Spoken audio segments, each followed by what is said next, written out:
All right, so let's see, where are we? 7.6. Going backwards a little bit.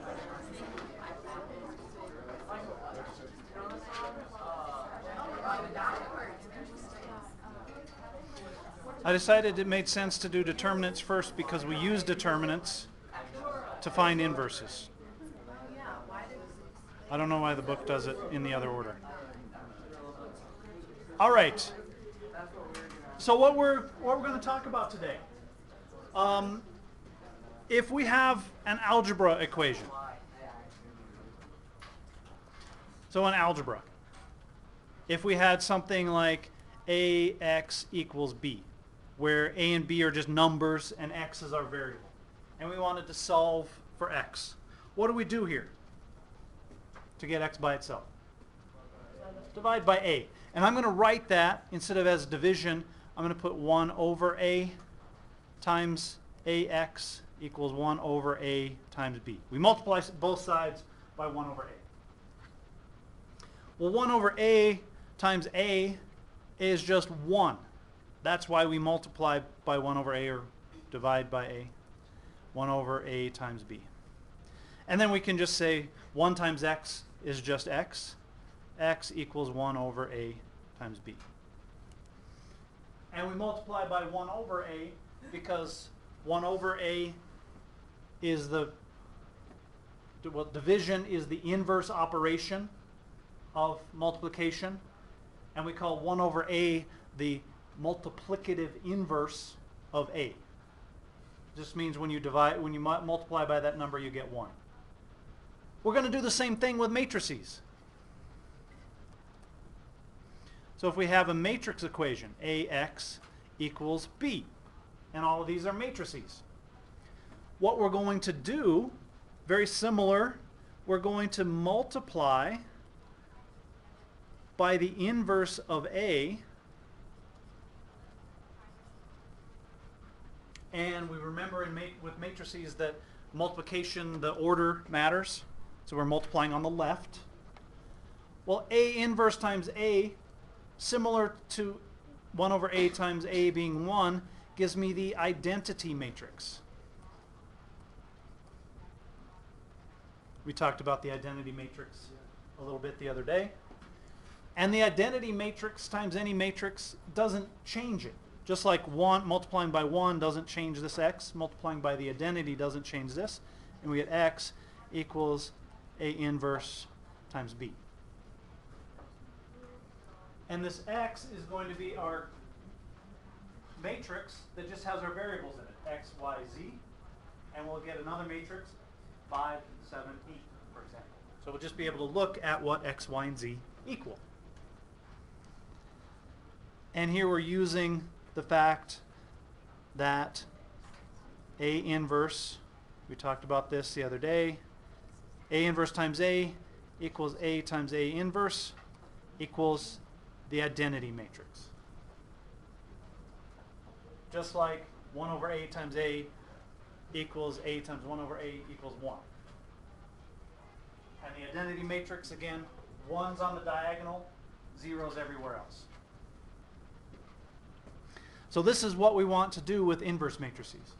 We want to turn solving this system of equations into this, instead of this tedious process of doing row operations, we want to just be able to find the inverse of the matrix and multiply.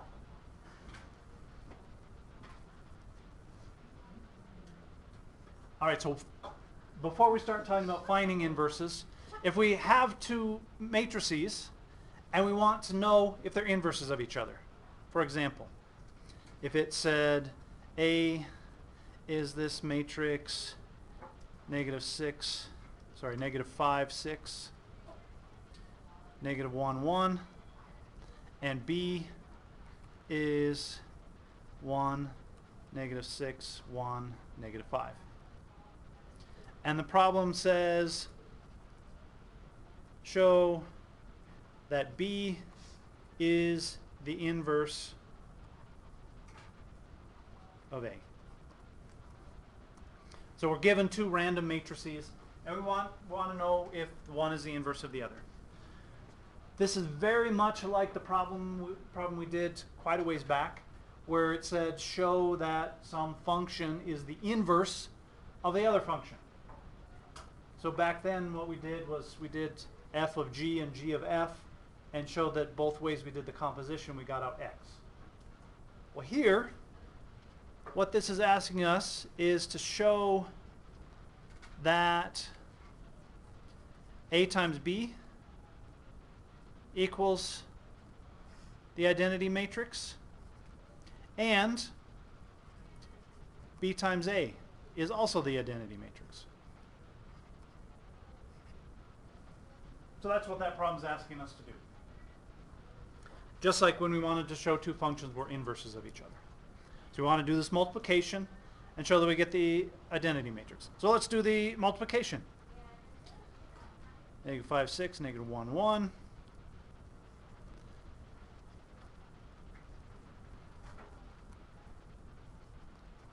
So for the first row, first column, we get negative 5 plus 6, which is 1. First row, second column, 30 minus 30, 0. First row, second row, first column, negative 1 plus 1, 0. Second row, second column, 6 minus 5, 1. And then if we do it in the opposite order,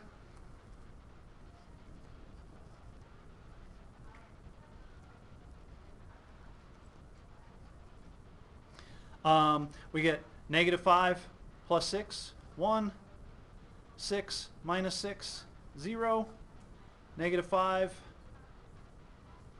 plus 5, 0, and 6 minus 5, 1.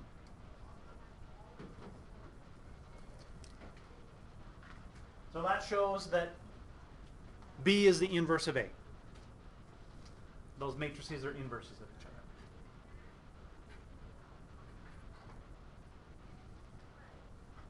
All right.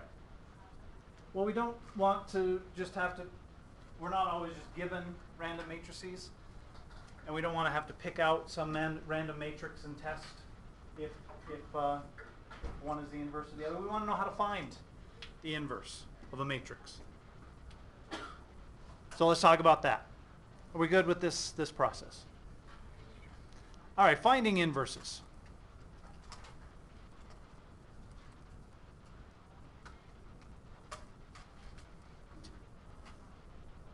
So first, a couple of details. Only square matrices have inverses.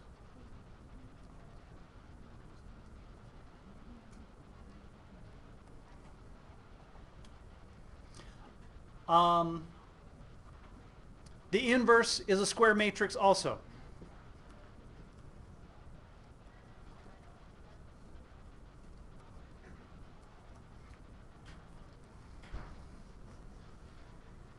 Not all square matrices have inverses.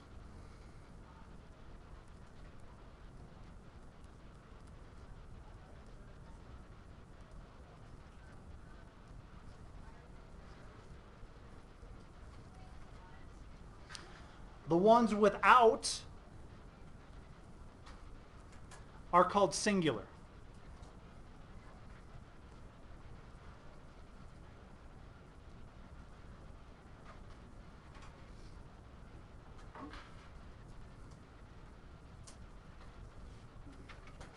So a singular matrix does not have an inverse. Other matrices that do have inverses, we say they're invertible or they're non-singular. And if we, I forgot an E here. If we have a system of equations that involve a singular matrix, that gives us some important information about the system, and we'll talk about that in a second. So, what mathematicians did initially. So I want to talk about the process and how we come up with this process of finding inverses. So for example, let's say we had the matrix A is 4, 5, 7, 9. We want some matrix. I'm just going to call it A, B, C, D. So that when I do this multiplication, 4, 5, 7, 9 times A, B, C, D. We want that matrix, when we do the multiplication, to give us the identity matrix. So initially what mathematicians did was say, well, this is what we need. Well, this tells us that 4A plus 5C equals 1. So if we do this multiplication, 4B plus 5D equals 0. 7A plus 9C equals 0. And 7B plus 9D equals 1. We have 4 equations, 4 variables. A, B, C, D. So we could do row operations on this matrix to make this happen. Well, part of what mathematicians do is when they do problems, they look for patterns. And then once they see it, what they think is a pattern, then they show that the pattern works for every single case. That's mostly what mathematicians do. Well, I think this is how things work. Let me show that it's always true. Well, thank goodness there is a pattern.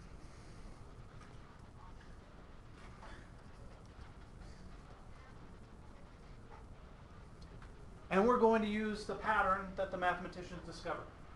Because this does the systems of equations is a lot of work. And it's really hard. Not really hard, really tedious. And if the matrices are big, it's really, really tedious. Well, this pattern, the pattern that the mathematician found is a nice, simple pattern. So let's talk about that. And let's be thankful for a second that we don't have to solve 4 equations and 4 unknowns. Okay. Had a small moment of silence there. So 4 2x2 matrices.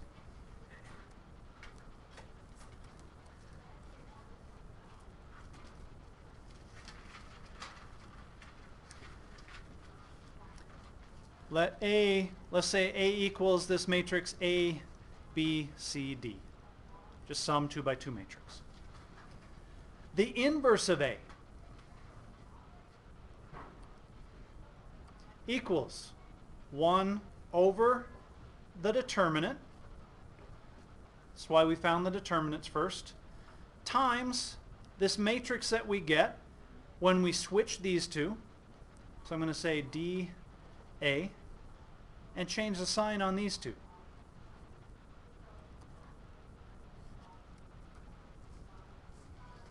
And for a 2x2, that's all there is to it.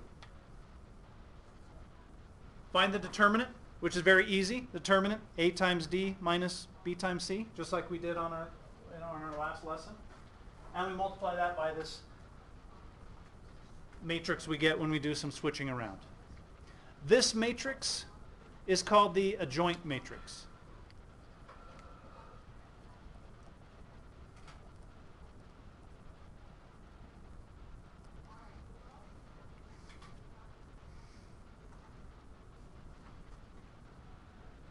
So let's look at an example.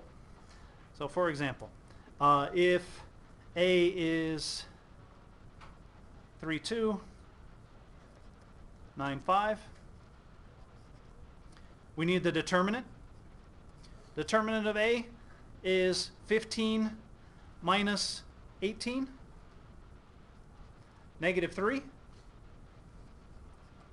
A inverse is negative 1/3 times the matrix. I'm going to switch these two. Change the sign on these two. And there's my inverse matrix. It's fine to leave it written like that. You could multiply and write this as negative 5/3, 2/3, 3, negative 1.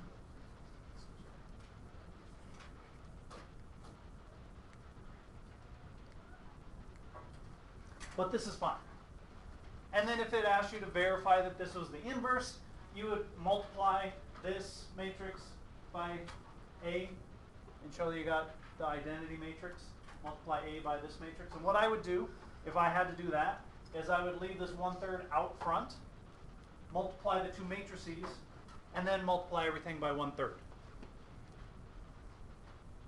Or negative 1/3, sorry. And that's all there is to it for a 2x2 matrix. Now the way our standards are written, and I think it's good, that anything above a 2x2, we would use our calculator. There is a way to find the adjoint matrix for a 3x3 matrix, but the process is much more involved on which numbers you move around and which numbers you change the signs. It's much more involved. So it's very easy to make mistakes. So this is where we're thankful that calculators can do this. So let's look at our calculator really quickly. How we do inverse matrices in our calculator.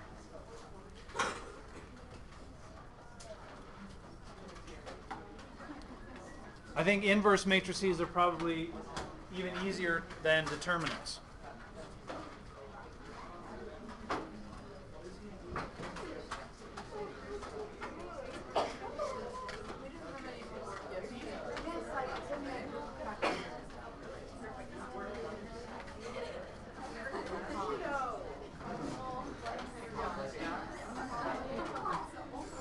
All right, I'm just going to, let's do the matrix A equals 1, 2, 3, 3, 7, 14,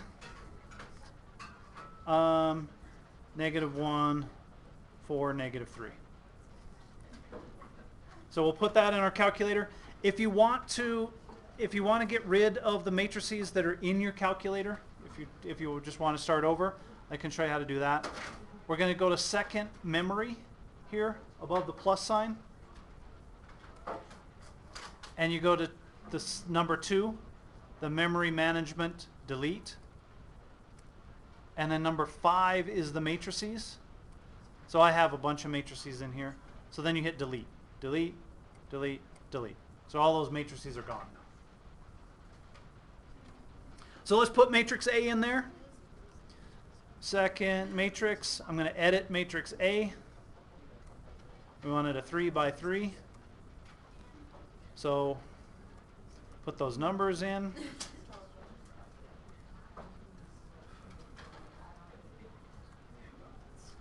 Whoops, let me go back.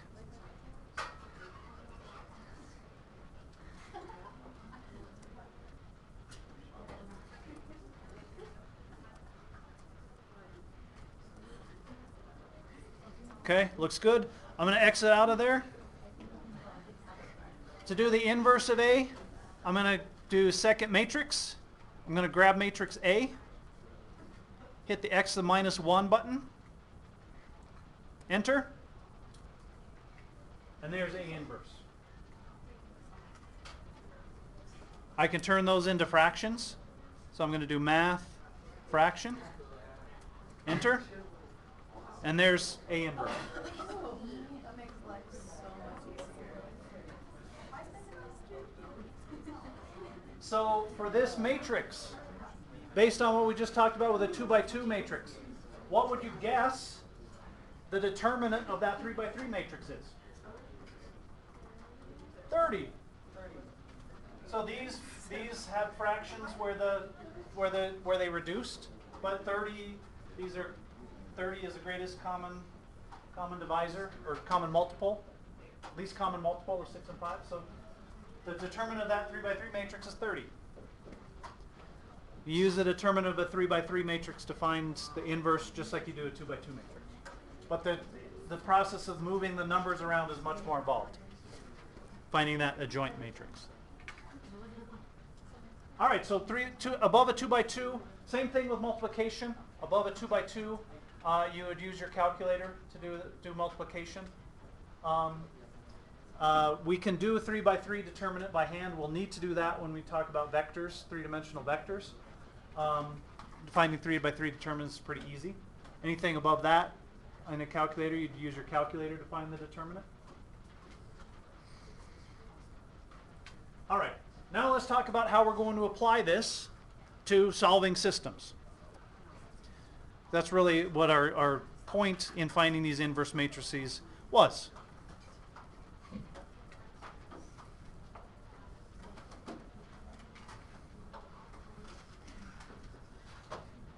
So if we have a 2 by 2 system,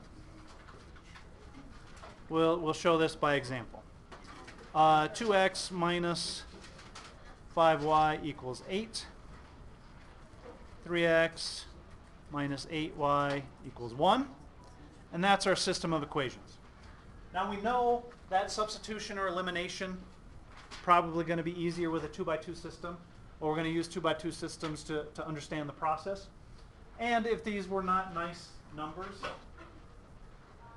587x minus 372y equals 3,855, something like that, it might be more difficult to do substitution and elimination.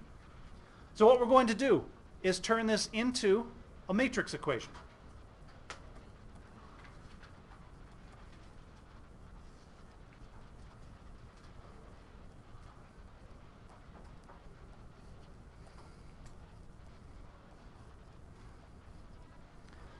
That's my matrix equation.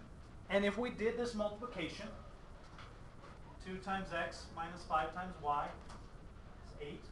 3 times x minus 8 times y is 1. So we get back to the original system. What we're going to do is call this A, matrix A, call this x, and that equals B. And from what we talked about before, we know that x equals A inverse times B. So what we're going to do is find the inverse of A and multiply it on the left by this matrix. So we know we need the determinant. The determinant of A, negative 16 plus 15. So negative 1. So A inverse is negative 1 over 1, so just negative 1. We'll switch these two. Change the sign on these two. Whoops. That should be a 3.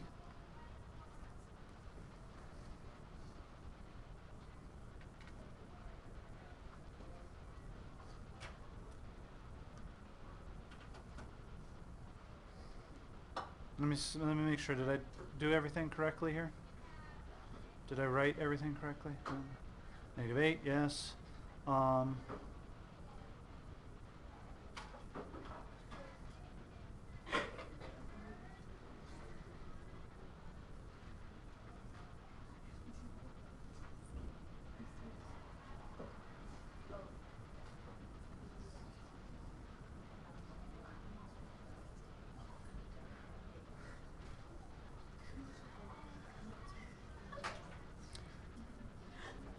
I'm just making sure, did I do my process correctly here? Yes? Yeah. Okay.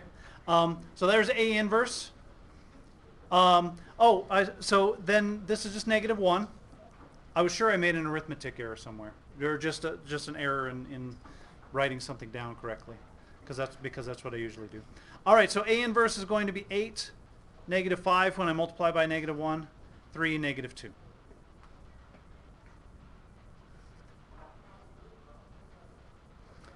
And then we're going to multiply 8, negative 5, 3, negative 2 by 8, 1.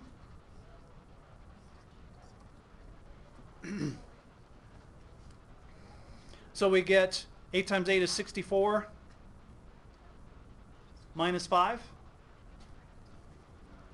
59. And for the next bit, we get 24 minus 2. 22. This tells us that x equals 59 and y equals 22.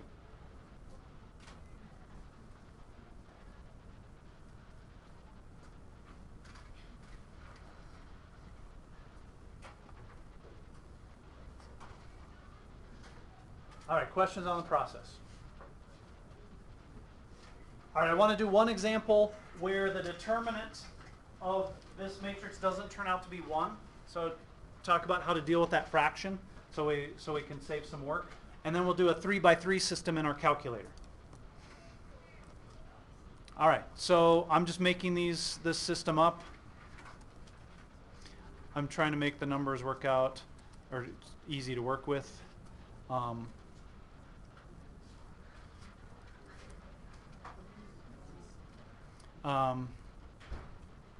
we go.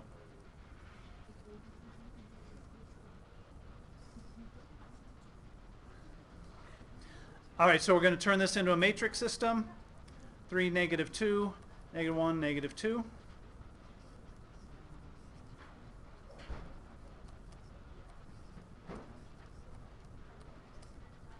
So that's going to be equal to matrix 4, 6. And this is A. This is X. That equals B. So we need to find the determinant of A. We know that X equals A inverse times B. So the determinant of A is -6 minus 2. So -8. A inverse is going to be -1/8. We're going to switch these two. Change the signs on these two. There's A inverse. And I know that X equals -1/8 times this inverse matrix.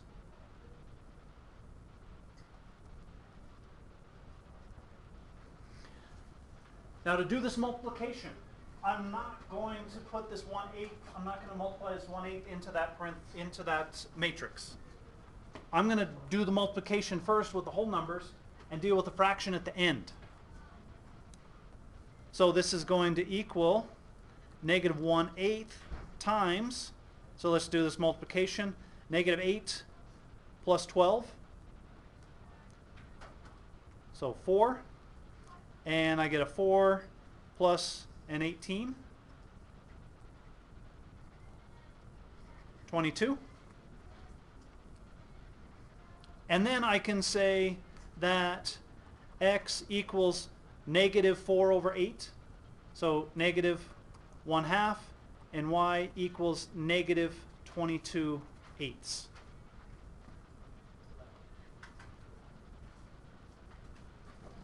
This one should be negative, sorry. So this system would have been, with these fractions, would have been a little messy to solve by other methods. You'd end up with fractions. It's not terrible. But this way we just dealt with whole numbers.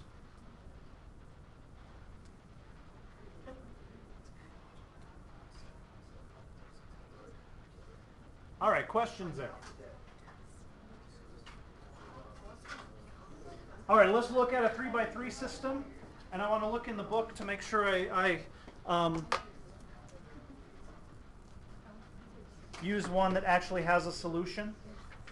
Because if I make one up, it will most likely not have a solution.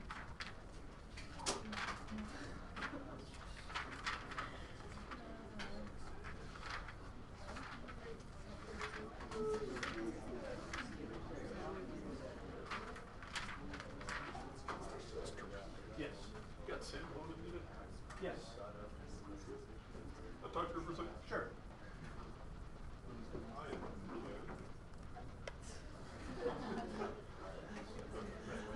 All right, let's look at, I'm just going to write this.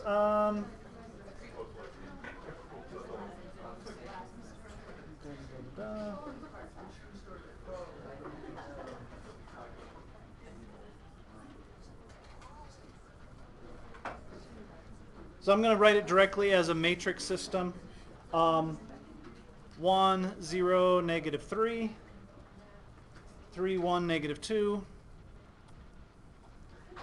2, 2, 1, X, Y, Z. And that's going to equal negative 2, 5, 4. So what this system is, x plus 0y minus 3z equals negative 2, 3x plus y minus 2z equals 5, 2x plus 2y plus z equals 4. That would be that system. Same thing that we did before. This is a, this is x, and that equals b. And we know that x equals a inverse times b. So we're going to put these matrices. This is a 3 by 3, and this is a 3 by 1. So we know that we can do the multiplication. Our answer should be a 3 by 1. We'll do this in our calculator. So clear that out. I'm going to call this matrix B and matrix C. So let me relabel this B and C so it matches what we do in our calculator. B inverse times C.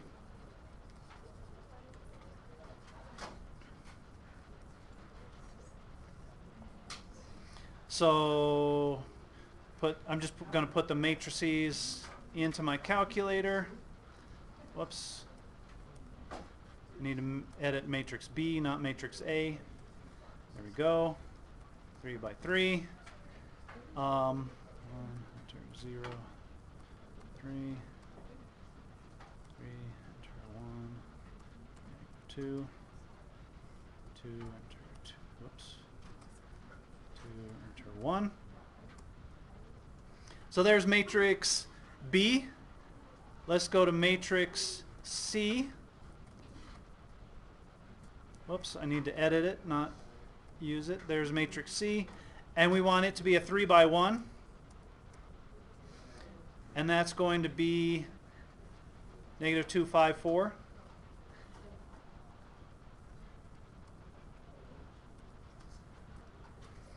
So there's matrix C. To solve this equation, I'm going to do B inverse times C. Enter. And there's my solution. X equals 4, y equals negative 3, z equals 2. Yeah. For the test, do we have our calculators or The- a calculator? There's a calculator portion and non-calculator portion. So here we'd say x equals, and what do we come up with? 4, negative 3, 2. Yeah.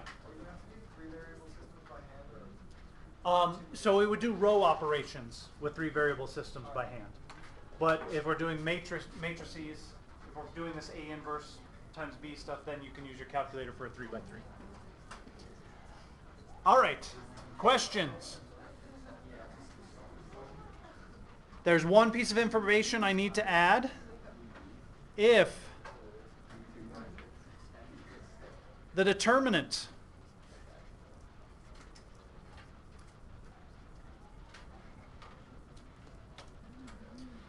is 0. So let me go back here really quickly. We said the determinant, or the inverse was 1 over the determinant times something. If the determinant is 0, this is undefined. If the determinant is 0, the matrix does not have an inverse.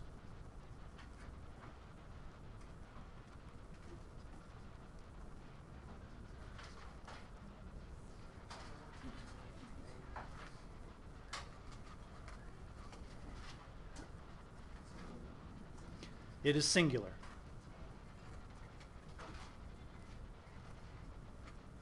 What that means for a system of equations is that the system either has an infinite number of solutions or no solutions. So if you're doing a problem in your calculator and you find an inverse, it might say, your calculator will give you a message that says error singular. That means the matrix doesn't have an inverse. In order to decide then if it's no solution or an infinite number of solutions, you have to do row operations. That's the only way to figure out which of those options it is. But I think all the ones that I give you to do in your calculator come out so that you can actually, or to find an inverse that you can actually find it. But otherwise, if it doesn't have an inverse and you're solving a system of equations, that means you have to go back to row operations to decide. Is it no solution or an infinite number of solutions? All right. Questions? Okay.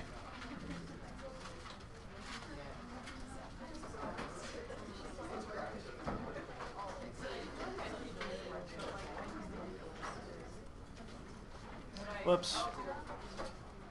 Why don't I just write this? 1 through 6. Yes. Can I go get a drink of water? Uh-huh.